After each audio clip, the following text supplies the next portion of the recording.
Trump সরকার দায়িত্ব গ্রহণের পর বাংলাদেশ সহ বেশ কয়েকটি দেশের ওপর অতিরিক্ত কর আরোপের ঘোষণা দেন।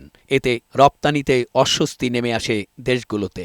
আর দুদিন আগে যুক্তরাষ্ট্র ৩৫% অতিরিক্ত কর আরোপের চিঠি পাঠায় বাংলাদেশকে। বিষয়টি নিয়ে আলোচনার জন্য ইতোমধ্যেই বাণিজ্য উপদেষ্টা শেখ বসিরউদ্দিন যুক্তরাষ্ট্রে পৌঁছেছেন। বৈঠকে অংশ নিতে আজ রাতেই ঢাকা ত্যাগ করবেন বাণিজ্য সচিব মাহবুবুর রহমান।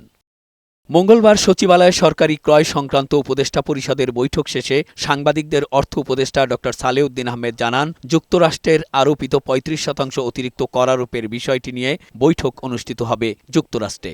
আমাদের ডেফিসিট মাত্র $5 বিলিয়ন, ভিয়েতনামের 125 বিলিয়ন। ওখানে কিন্তু ওরা মোটামুটি কনসেশন দিতে ওদের রাজি হয়েছে, কিন্তু আমাদের এত কম ডেফিসিট, আমরা চেষ্টা করছি যে আমাদের এত কম ডেফিসিটে এত শুল্ক দেওয়ার তো কোনো জাস্টিফিকেশন থাকে না। কিন্তু ওরা যেটা করছে ব্ল্যাঙ্কেট কতগুলো করে, চায়নার জন্য আলাদা, একেবারে চায়না তো একটা সিঙ্গেল হ্যান্ডেডলি ডিল করে ওরা, আর বাকি এটা দেশে করে, যেটা 14টা দেশের একই বলেছে। 14 দেশের মধ্যে এখন আমরা এটা নেগোশিয়েট করবো। এদিকে বৈঠকে অংশ নিতে আজ রাতেই ঢাকা ত্যাগ করবেন বাণিজ্য সচিব মাহবুবুর রহমান। যুক্তরাষ্ট্রের প্রতিনিধি দলের সাথে আলোচনার মাধ্যমে ভালো কিছু বেরিয়ে আসবে বলে আশা প্রকাশ করেন বাণিজ্য সচিব। যে ডকুমেন্টটা আমরা পেলাম, সেই ডকুমেন্টটা আমরা আগেই চেয়েছিলাম, আজকে দেওয়া হয়েছে।